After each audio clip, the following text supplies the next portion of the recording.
Hello. Hello, Clinton. Hello, Nico. Clinton Shane. Welcome back to another episode of Whatever, where we pick one controversial topic and give our pretty uncontroversial opinions. Just logical, Just logical. try to take our ego and emotion out of it, which is very hard to do. Apparently, yeah. We try not to polarize anything, so we lean more towards and rather than or. Yeah. It's not either or, it's this and this. Yeah. We don't have all the answers. No, absolutely not. And this is a good, when we do these, to reach out and say, what is your opinion? What are your thoughts on it? Yeah, after this video, after you watch it or listen to the podcast, go comment on YouTube or LinkedIn, wherever we post it, and give us your opinion, as long as it is respectful and you realize that it is an opinion, not a fact. There are people who are going to have different opinions, and you have to be willing to hear those. Yeah. There's nothing worse than an adult being like, I don't want to hear, saying their opinion and be like, I don't want to hear what you have to say. Yeah. Like, that's what, that's where our government is right now. It always sounds like a mule on our farm growing up. We're like, hey, buddy, call that real. Yeah. Just starts you can't get so stubborn. It's like so obnoxious. Don't want to. I hate yell. I hate when people are just not open at all to other opinions or changing their opinion. Yeah. It's like, you could be wrong. You know what I mean? Well, at one point, our entire country thought slavery was all right. You know what I mean? Like, you could very well be wrong. Just because you agree with everyone else doesn't make you right. It reminds me a lot. I think, how we had Stephanie on the show talk about both sides of the glass ceiling, her transition. I think I've sometimes seen both sides of the church doorways, if it were the same thing, because doctrines, religion, how I grew up in that fundamentalism, it's a lot like when you get out into organizations, these policies and stuff, and kind of meant for control and everything. So I always kind of see on both sides of things, which is why it's going to. Speaking of, Speaking of, it's a hell of a segue. Today's question that I have for you: where does religion belong in the office? Religion does not. Spirituality should. And I'll, especially when it comes to, the work I do, diversity and inclusion, how we be more inclusive, is spirituality seems to have a more of an inclusive kind of definition for it. And recently, I don't remember if I told you, but I was on this webinar. A lot of organizations, they need staff. And this was a healthcare organization, national, private, nonprofit. And they had 5 directors on this call because they're trying to get people to come work for them. I get it. Everybody's got their own thing that they're working on, trying to entice the workforce to come and work for them. And healthcare is short-staffed. These panelists, these hiring directors, they were getting asked questions by the facilitator. It's like, what kind of talent do you look for? What kind of person? And then one of the questions is like, what kind of personality do you look for to kind of fit in with the culture? And I thought, well, this is good. This kind of is a little bit of that diversity and inclusion texture question. And four of those nursing directors all kind of said the same thing about, we look for somebody who's not afraid to be involved in our prayer meetings in the morning. And I thought, well, that's curious. That piqued my curiosity. Did they specify what religion that meant? Well, no, not in that statement. But then the other one, another director said, I agree with blah, blah, blah, as some of these panelists kind of ping pong off one another and say, I agree with blah, blah, blah, because I also look for somebody. We're going through COVID, a lot's happening, a lot of loss. I look for somebody that's not afraid to pick up the Bible and have a devotion with their team. And so that was the second comment. And I thought, so this is more of a Christian-based approach to how you want the right culture fit and stuff. And so I asked the question during the Q&A, and I said, so going back to your comment about your prayer groups and also your devotion, how does this relate to diversity in your inclusion statement if somebody is atheist or reads the Quran? Or, how do you include that? And the question was just a quick, we accept all religions. But They said the Bible. Yeah, you're primarily setting your culture based on that. And I don't know. I'm working through this. I'm like, religion has too much of a biased structure and nature to it, where spirituality allows for the individual to have their own path, their own way into whatever that truth is. And so I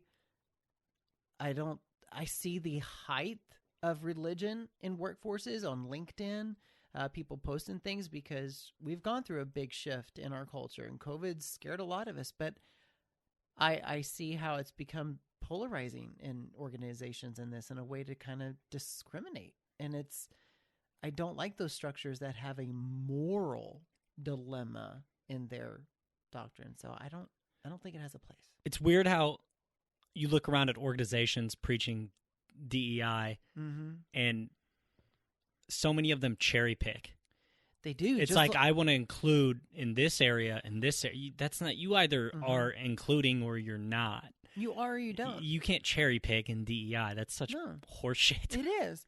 And I can't help but think a lot of times when these organizations, they do that cherry picking, it's a lot like organizations. It's hot. It's hot. There's a lot like the organizations we can't accept gays, but you can divorce as many women and cheat on as many women as you want to with some of these ministers and deacons. Like, you get to cherry pick what sins work for you and what don't. And I was like, in a lot of ways, these organizations are like, oh, this D&I works for us because we're Christian, but that may not, because that culture doesn't uphold Christianity per se. So I'm like, it's weird the morals that certain people in certain religions choose to take as their high ground. Yeah. It's like odd, very odd. So there are affinity groups, like these employee resource groups, like maybe you have the LGBT group, Hispanic group, blah, blah, blah, but also you have affinity groups like basketball league or something in your organization. They may get together, but there are some that are doing these Bible study type groups. And I say religion, no, in an organization. Spirituality, because it's part of that wellness, spiritual wellness, yes. So I'm not gonna fully agree with you, but I do agree with a lot of what you just said. There's a lot of bullshit when it comes to DEI. There's a lot of bullshit when it comes to religion, just the subject of religion. That's something that I could talk about for days. Yeah. But I'm going to say either you keep all religious practices out of the office. So you say, hey, whatever religion you practice, that's fine. We don't care. We don't do that in the office. Or you allow all of them in the office. You can't just have a Christian prayer group and not allow someone who's, a Muslim to do their calls to prayer, right? Like there's 5 of those a day and 2 during the normal working hours of an 8 to 5 job. You got to go one way or the other because there's clearly a bias when you're saying, well, the people we want to hire we like the people who are willing to grab their Bible and then, turn to that to lead their team. And it's like, you're saying that you include all religions. You're also saying that you want Christians. Right. At the same time, like, where's the logic in that? Just be, take your emotion out of it and just listen to your own words. Is there any logic? What you just said. There's no construction in Nothing whatsoever. And so I'm not anti-religion in the office. I'm anti-cherry picking in the office. Now, someone like me who is, it's hard to define. I'm not quite atheist, not quite agnostic. I'm not really sure how to define myself, but I do not commit to any religion. No. Because they all started, every religion we have started with people, and those religions were formed with the opinions of that Right. group of people. So Right. it's like I think you can separate, God and Mm-hmm. religion. Yeah. And so I think that's what you're saying is Mm-hmm. spirituality, or God. Some people call that God. You can separate that from Mhm. religion, and if you had to allow that in the office, I think is And that totally means fine. separating emotion and ego, that your religion is not the only or the right religion. Yeah, religion is. I mean, there's never been something that's divided or brought together the world so much as religion, and you can't. It's not a science. You can't prove it. Mm-mm. Any of it, no matter what stance you take. Mm-hmm. That's like why religion is based on faith. Mm-hmm. But its place in the office, I say it's either all or none. I think you and I have similarities in the fact that it's don't know where to call it God, where I am, stuff, but I'm enjoying the more I learn in life. That's what I enjoy. The experiences, the more I learn. And if that's somebody says God or whatever, that's like, okay, cool. Then there's a name to it. No doubt. That's a whole other, that could be a whole other thing. But in the workplace, and in that, I tread lightly with any sort of religious overtures, but understand spiritual wellness. Cool. All right. Well, I And guess we don't kind use of it as a tactic we for your don't disagree, but recruiting. we don't fully agree. What do we not fully agree on? You said no religion. I said either none or all. Yeah. So all And right. I have some PTSD with some religion. Yeah, so maybe that's no why. doubt. Like I get it. Yeah. So that's Yeah. whatever. Let us know your thoughts, y'all. Yeah, please let us know your opinion, whether you agree Mhm. or disagree. Open to all of them. Say it from your perspective. Don't say it in an attacking manner. Mm-hmm. You don't have to attack people that disagree with you. There'd be no such thing as healthy debate, if you just attacked someone who disagreed with you all the time. You're wrong or right. Like, Yeah. it's an opinion. You know How what I about mean? this? Share it from your perspective of how do you get through an emotional day spiritually, God? Like, maybe have that from that opinion. Like, this is how I do it. And that way it's not so attacking, because people are sharing their personal story and maybe how they get through the day.